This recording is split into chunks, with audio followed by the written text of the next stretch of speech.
ऊर्ध्व हस्तोत्तानासन और कटी चक्रासन के बाद बाह्य प्राणायाम की स्थिति माना है, अर्थात पूरक, कुंभक और रेचक।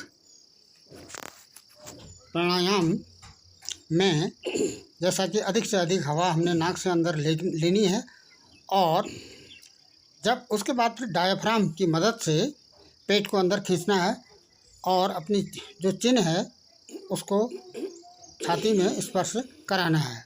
जब हम हवा बाहर छोड़ रहे हैं तो जब हम वापस लेते हैं तो फिर हमने इस चिन्ह को ऊपर कर लेंगे।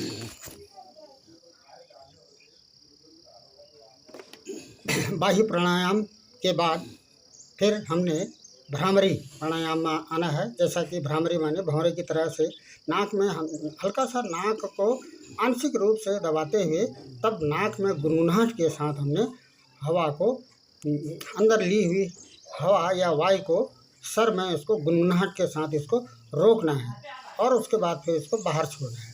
अंगुलियों को रखने का जैसा कि क्रम 4 फिंगर भौं के नज़दीक होंगे, भौं के ऊपर होंगे और मिडिल फिंगर अश्रु स्थान जहाँ से निकलते हैं आँख के जड़ में, और रिंग फिंगर को नासिका को स्पर्श कराना है और लिटिल फिंगर को लगभग लिप्स के नज़दीक तथा दोनों हाथ के अंगूठों को कान को दबाना है। जब हम हवा लेते हैं तो कान खुले रहेंगे। जब हम ली हुई हवा को नासिका को आंशिक रूप से दबाते हुए अंदर गुनगुनाहट करते हैं भौरे की तरह से, तो वहाँ पर हमने कान को दबा लेना है। तभी यह हवा हमें ये जो स्पंदन है यह हमारे सर में सुनाई देगा। अब ये अनुलोम विलोम की स्थिति है, जैसा कि इसके भी अनुलोम विलोम में भी 3 स्टेप किए जाते हैं।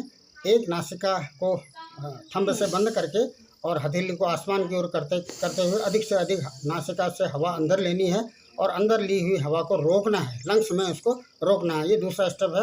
और तीसरे स्टेप में हमने उस नाक को दूसरी नाक से उसको बाहर निकालना है।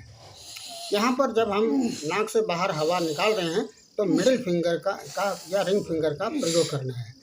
तो इंस्पिरेशन और उसको एक्सटेंशन तथा रिलैक्सेशन को ही हम अनुलोम विलोम में इस तरह से इसमें किया जाए। उसके बाद ये कपालभाति, जैसा कि इसमें केवल पेट जब हम अंदर खींचते हैं तो नाक से हवा बाहर करते हैं, इसको झटके से किया जाएगा, रैपिड स्पीड से इसको किया जाना है। हाँ ठीक है। ये सिंहासन की स्थिति है, जैसा कि उसमें घुटने बाहर की ओर अधिक से अधिक फैला देते हैं और घुटने फैलाने के बाद हाथ के पंजे को अंदर की ओर मोड़ते हुए पहले हम नाक से हवा अंदर लेंगे, वायु लेंगे, उसके बाद जीभ को बाहर करते हुए इसमें गले से आवाज़ करते हुए हमने हवा बाहर छोड़नी है।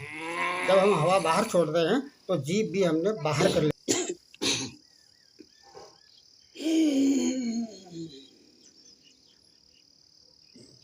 अब यह इस चरण का अंतिम मंडूकासन है, जैसा कि मंडूकासन में दोनों हाथ के थंब को आंशिक रूप से नाभि